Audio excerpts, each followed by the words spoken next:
진단지를 펴서 설명을 이제 드리도록 해볼게요. 진단지 자체를 갖고 해야 여러분이 쓸 때 생생하니까.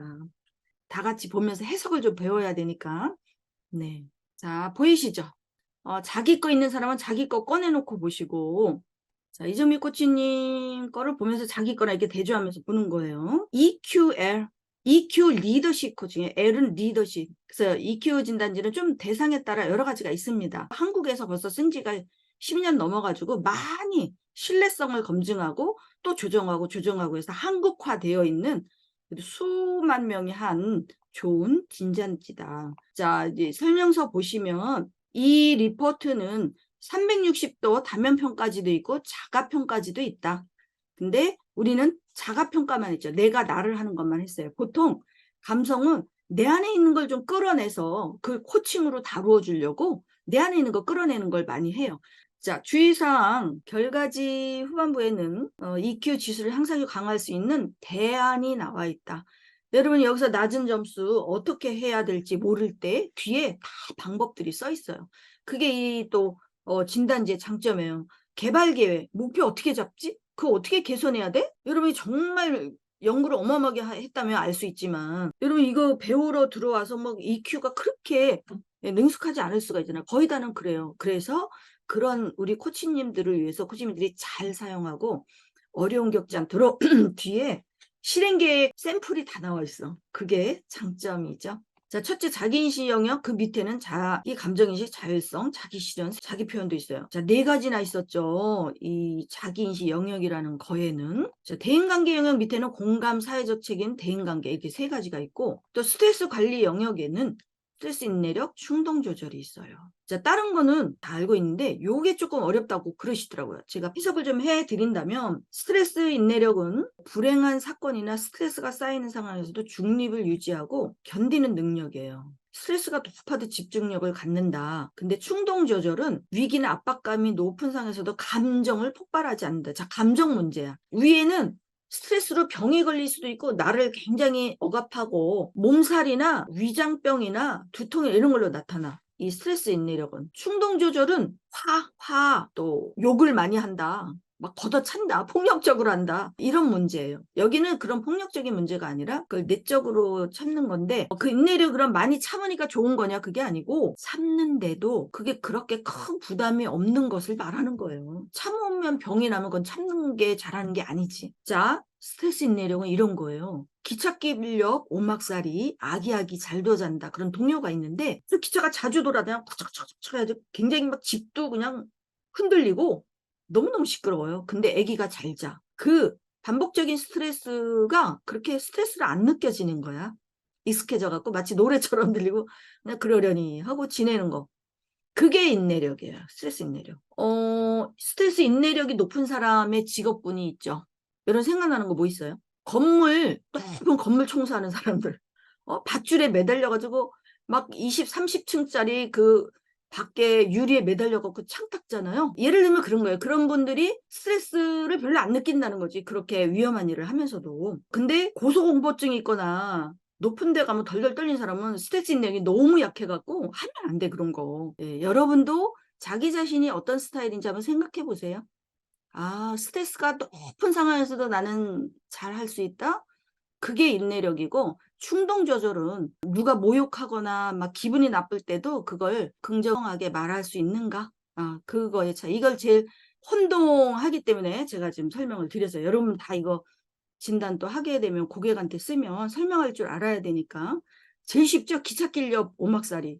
그리고 창문 닦는 직업들. 그리고 충동 조절은 폭력적 이런 조절이 잘 안 되면 그렇게 나온다는 거죠. 자, 그 다음에 문제 해결 능력은 뭐 평이해요. 융통성, 문제 해결 이거 다 아는 거.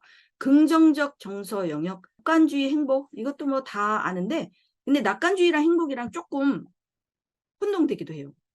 자, 낙관주의는 회복 탄력성 같은 거야. 불행한데도 미래는 잘 될 것이라고 믿는 거지 지금 행복한 게 아니야. 행복할 수도 있어요. 그런 행복 안 할 수도 있어. 그래도 행복한 사람도 낙관성을 가진 사람이 있고 아닌 사람이 있고 불행한 사람도 낙관성을 가질 수 있고 아닐 수 있는 거야. 회복 탄력성인 거야. 아무리 깨지고 떨어져도 또 일어나. 난 할 거야. 난 반드시 해내고 말 거야. 이러고 그냥 뻘떡뻘떡 일어나는 거. 네, 그게 낙관주의고요. 행복은 현재 내가 행복도를 느끼는, 아, 오늘도 햇볕을 볼 수 있음에 감사하다. 이러면서 평정심을 느끼잖아요. 그러면 행복한 거야.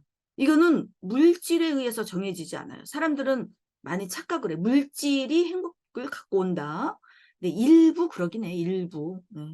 잠시 명품백 들면 내가 잘난 것 같고 다른 사람보다 우위에 서 있는 것 같고 비교해서 그럴 때 행복감을 싹 스쳐가는 행복감을 느끼기도 하죠. 그 행복학자가 우리 라이프 코칭 때 그 책에 나왔잖아. 하버드의 행복학자가 자기가 그 운동해가지고 우승을 하면 행복할 줄 알고 죽기 살기로 몇 년을 그거 해갖고 우승을 했대.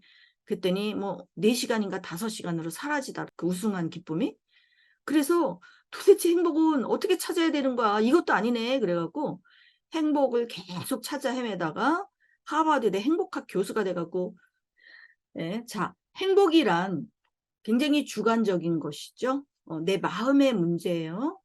가난해서 불행하다는 것도 환상이고 돈이 많아서 나는 잘났다고 행복하다고 생각하는 것도 환상이라는 거죠. 내적인 거다, 행복은. 그래서 여러분들이 코칭하시는 분이 그것을 착각하지 않도록 잘 인식을 하도록 도와줄 필요가 있어요. 행복과 낙관주의의 차이 알았죠? 행복이란 말은 중국에서 왔대요.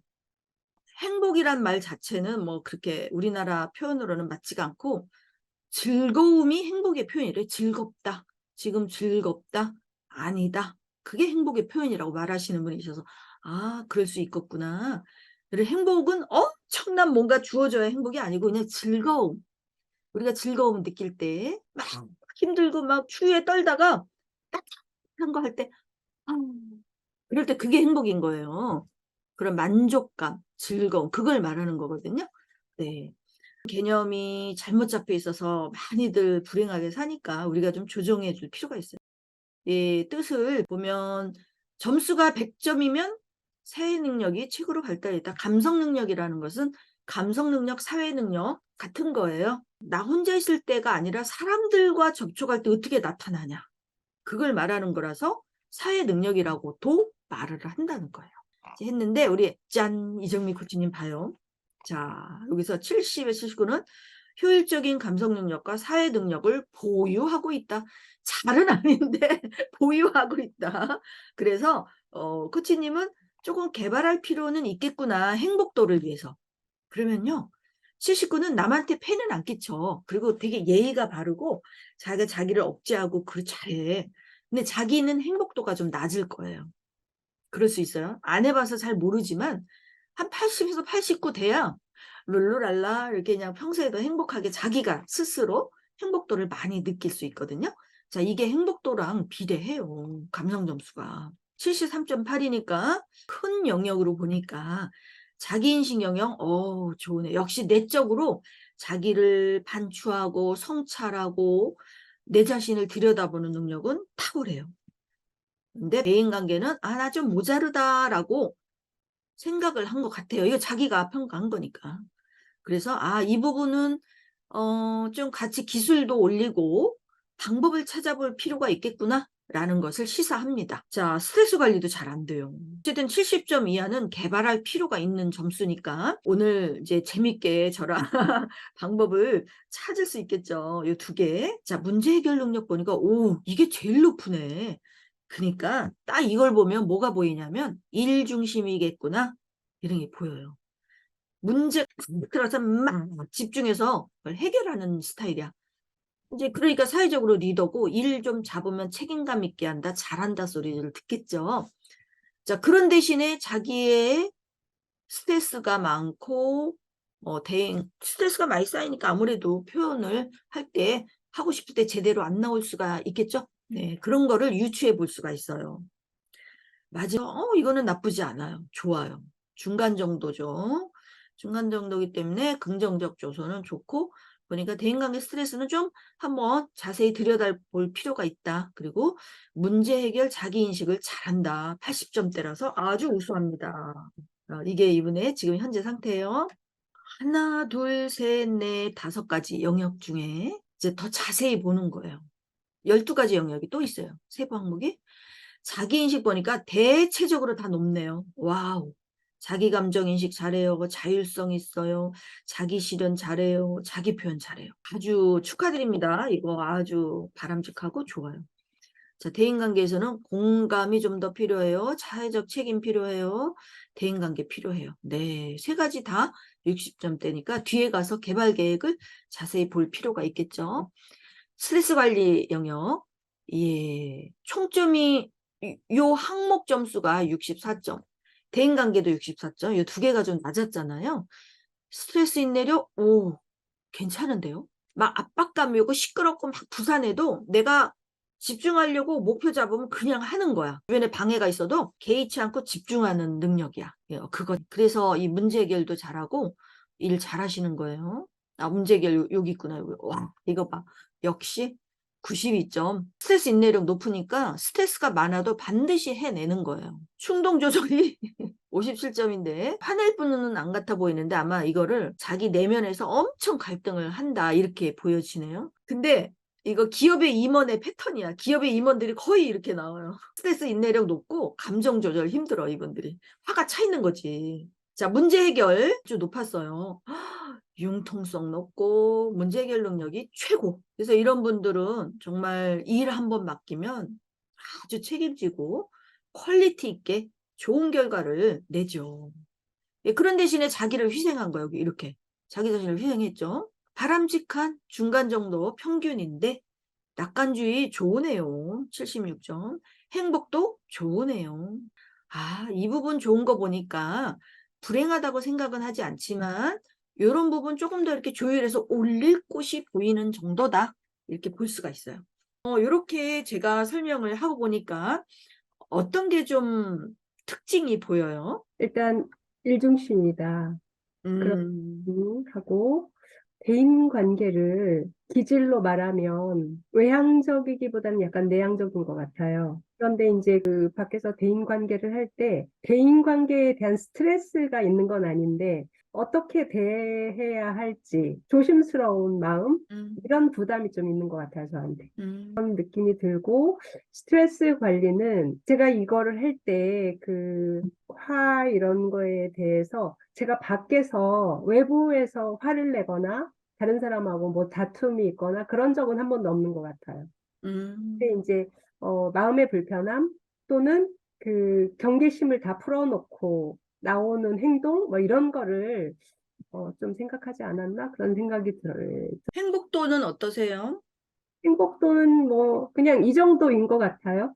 음, 행복도 그렇게 뭐 불행하다고 생각한 적도 없고 가치대로 잘 살고 있다. 이렇게 생각하신다는 거네. 그 정도네. 그래서 여기서 음. 좀 제가 뭐 점수랑 상관없이 예, 제가 말씀은 드렸지만 그래도 점수랑 상관없이 올리고 싶은 거 세네 개만 고른다면 무엇으로 해보시겠어요? 일단 올리고 싶은 거는 저는 공감은 잘한다고 생각을 해왔거든요. 네. 그런데 점수가 높지 않은 거. 대인관계에서 뭔가를 보강을 해야 될 것 같고요. 저의 마음이, 그러니까 새로운 사람들, 알지 못하는 사람들을 만났을 때, 마음한테 되게 부담이 있어요. 음, 어떻게 저분들하고 친해져야 되지 하는 그런 부담이 이런 점수를 만들었나 그런 생각도 좀 들고 요거에 이 대인관계에 대한 자신감 같은 거 그걸 좀 높여야 될 것 같고 스트레스 관리는 아까 말씀하신 스트레스 인내력은 있는 것 같아요. 음, 잘 참고 견디고 뭐 문제가 주어지면 아무리 스트레스를 받아도 내 할 일은 하고 그런 이 충동 조절 부분에서 어, 이제 뭘 개선해야 되는지 좀 들여다보고 싶어요. 들어보고 싶다. 그러면 세 가지 공감, 대인관계, 충동조절, 내적인 충동이죠. 그러면 이제 진짜 잘하고 있는 건 문제 해결 그리고 자기인식 영역 다 좋고 본인을 스스로 성찰하고 통찰하고 직관하고 이런 부분은 정말 우리 코치님의 강점이시네요. 행복도도 참 좋으시고 그래서 대인관계나 이런 것도 문제는 없어요. 근데 이제 자기가 조금 더 개발하고 싶은 마음이 있어서 이렇게 했구나 이렇게 좀 유추가 되네요. 네, 점수가 가장 높은 항목 여기서도 보면 문제 해결, 자기 실현, 자율성 이런 부분을 잘한다. 이런 특징이 있으신가요? 그런 것 같아요. 남의 눈치 잘 보지 않고 저의 일이 좋은 품질로 다른 사람한테 영향력을 줄 수 있는 거에 초점이 맞춰져 있는 것 같아요. 그러니까 굉장히 자립적 리더시죠. 스스로 일하는 자립적 리더. 그 다음에 이제 점수가 낮은 항목은 대신에 이제 이런 부분을 좀 더 올리면 전체 점수도 확 올라갈 거예요. 이제 알았으니 몰라서 이거는 놓치는 거거든요. 근데 방법만 알면 이건 금방 올라가요. 저랑 코칭 한 세네 번만 하면 금방 올라갈걸요, 이거. 충동 조절, 사회적 책임, 공간의 사회적 책임이 왜 이렇게 낮았지? 60일. 요거는 어떻게 생각하세요? 사회적 책임이 낮다는 것은. 한번 볼까요? 사회적 책임이 무슨 뜻인지. 사회적 책임에 대해서 네. 이런 질문을 아까 이제 받은 것 같은데 제가 그걸 조금 이렇게 어떤 걸 해야 될지 좀 망설였던 게 음, 지금 현재 상황을 생각했던 것 같아요. 예를 들면 음, 지금 이제 여러 가지 배우고 저의 일을 하느라 사회적 책임을 생각할 겨를이 없는 상황? 이거를 제가 원래 가지고 있는 그런 책임을 느끼는 그 감정을 해야 할지, 지금 음, 상태에 내가 지금 사회적 책임을 나타내는 활동을 하고 있는 건지에 대해서 고민을 음, 하다가 지금 현재 하지 못하고 있어서 좀 체크를 그렇게 했던 생각이 나는 것 같아요. 음. 네. 아, 사회활동 더 해야 되는데 못하고 있구나. 이렇게 인식하셨군요. 우리 여기 클래스도 사회적 활동이에요. 우리 리더로서 사회적 활동 잘해주시고 계시죠? 그래서 내가 기업의 임원 같다 그랬어. 임원들이 사회적 책임을 다 낮게 먹여요. 네. 그래서 왜 그렇게 했냐, 우리가 비슷한 얘기를 해요.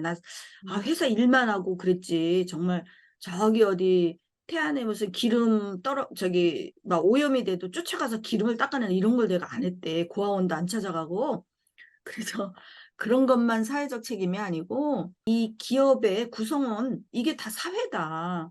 그래서 이 기업에서 또 리더로서 섬기고 물론 자기 일만을 위해서 이걸 이용해 먹거나 그러면 사회적 책임은 아닌데 내가 리더로서 먼저 솔선하고 구성원들을 위해서 배려하고 그들의 미래나 그들의 성장을 위해서 내가 기여하고 또 마음을 쓰고 그렇게 하는 게 다 사회적 기여하는 마음이고 그렇다. 이렇게 하면 그래요? 그런 것도 들어가요. 이렇게 얘기를 하고 있는데 코치님도 이제 그래서 제가 기업의 임원 CEO 같다 이런 생각을 했어요. 비슷하게 나왔어요, 패턴이. 자, 여기도 순위를 보니까 문제 해결, 자기 실현, 자율성, 자기 감정, 융통성, 낙관주의. 그리고 밑에 쪽은 보니까 스트레스 인내력, 대인관계, 공감, 사회적 지원, 충동 조절. 그래서 아까 보니까 그런데 공감, 대인관계, 충동, 그래서 사회적 책임은 빠졌었네요. 자기가 낮게 나왔어도 더 좀 올리고 싶은 거를 고르는 거니까. 자, 그러면 순서로 볼 때 대인관계 한번 볼까요? 이게 개발 계획이에요. 이거는 그동안 많은 사람들이 이걸로 개발 계획을 했던 걸 가장 많이 썼던 거를 여기에 놨기 때문에 상당히 보편타당하게 다들 이렇게 했구나. 나도 이거 마음에 드네. 이렇게 쉽게 고를 수가 있어요. 참고하고. 이렇게 살펴보시고 요 중에 어떤 것을 나는 좀 실행을 하면 좋겠다. 한번 골라보세요. 그럼 저랑 이제 이거 가지고 분석도 하고 실행 계획도 세워서 이제 앞으로 3개월 동안 개발해 나갈 거예요.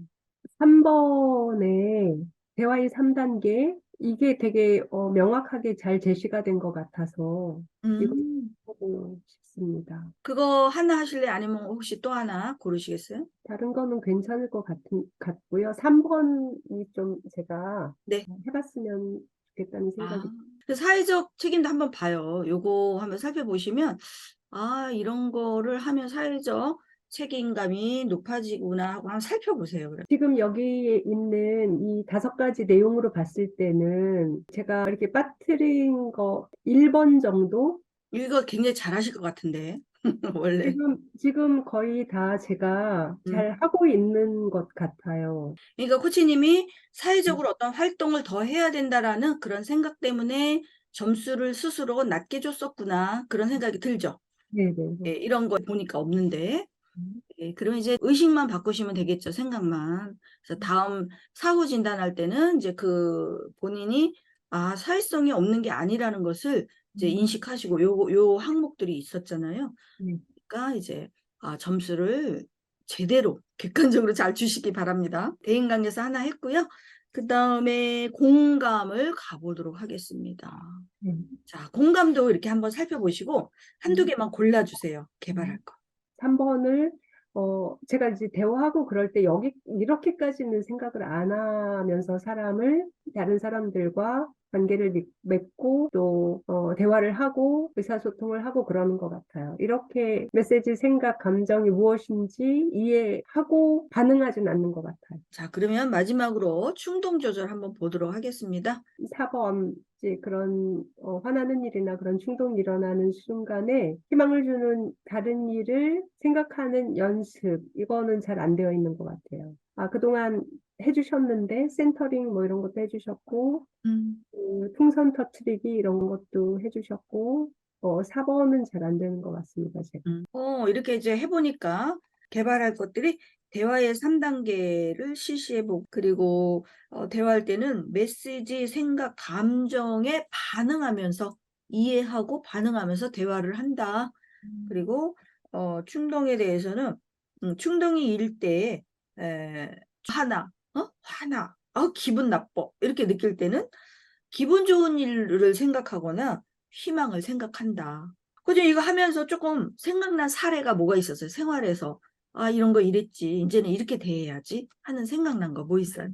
예를 들면 뭐 이게 좀 이런 충동 조절은 뭐 자녀나 이렇게 가족 안에서 좋게 말하면 감정 표현에 솔직한 거고 가족한테 더 배려를 해야 되는데 그게 이제 거꾸로 된 거죠. 그냥 잘 참으려 하지 않는 그런 게 있는 것 같아요. 그래서 뭐 예를 들면 아이가 대화를 하다가 무슨 맞지 않는 얘기를 할 때 곧바로 이제 그거에 이제 좀 반박하는 그런, 얘기해버리죠. 그럴 수 있지. 이렇게 먼저 접근을 해야 되는데, 안 음, 되고, 그건 아니지. 이렇게 나가게 되는 거죠. 그러면 이제 듣는 아이도 기분 나쁘고, 기분 나쁜 표정을 본 저도 또 기분 나쁘고, 이렇게 되는 음. 것 같아요. 그래서 좀 가정 안에서 조심해야 되겠다, 이런 생각이 드네요. 또 아까 장점도 많았잖아요. 그 장점이 발휘됐던 문제 해결이나 자기 실현, 자율성, 음, 장점이 발휘가 잘 됐던 사례도 하나만 나눠주시겠어요? 이런 걸로 칭찬 들었던 일, 성공했던 일. 예를 들면 자율성 같은 경우는 이제 이렇게 협업할 기회가 있었는데 다른 분하고 이제 책임을 나눠 가졌었어요. 그런데 이제 저랑 같이 일하시는 분이 자기가 책임진 부분을 이제 프레젠테이션을 하는 건데 개인사로 못 하시게 돼서 발을 동동 구를 때 제가 그냥 찾아가서 걱정하지 마시라고 제가 잘 최선을 다하겠다. 제가 하겠다 해서 프레젠 했고, 그러니까 시간이 굉장히 없었어요. 하루도 안 됐어요. 거의 24시간도 안 됐는데, 제 영역이 아니라서 이제 모르는 내용도 많고 했는데, 하여튼 그 하루 안에 그걸 이제 인지하고 이해하고 또 작성하고 해서 프레젠테이션을 대신 제가 한 적이 있거든요. 네, 그래서 와우, 멋진데요. 부탁받은 건 아닌데, 그럴 것 같아서 그렇게 했는데, 그 프레젠테이션으로 뭔가 그 분이 제안한 그 제안서가 채택이 됐어요. 그래서 그 상금도 좀 나오고, 이랬던 경우가 있었습니다. 역시 그랬잖아요. 그 딱 이 감성 진단지만 봐도 이분이 리더십 스타일이 어떤지 아까 제가 봤는데 역시 그러시네. 자율성 있고 책임지시고 하면 항상 퀄리티 있게 결과를 만들어내는 맞았네요. 네, 감성 진단지가 그래도 주관적으로 상당히 객관화해서 나를 표현하죠. 이미 훌륭한 리더이기 때문에 이 부분 대인관계, 자기 표현, 또 메시지, 충동력 요거 몇 가지만 저랑 개선해 나가면요. 정말 만족스럽고 멋진 리더십을 발휘함으로써 그전에 했던 것보다 더 많은 영향과 사람들에게 더 많은 성과와 행복을 또 도와주는 능력이 생기실 거예요. 자, 그러면 요것뿐만이 아니라 조직 내에서 나를 어떻게 보나 내가 어느 정도 리더십 발휘야 요것도 한번 보도록 하겠습니다.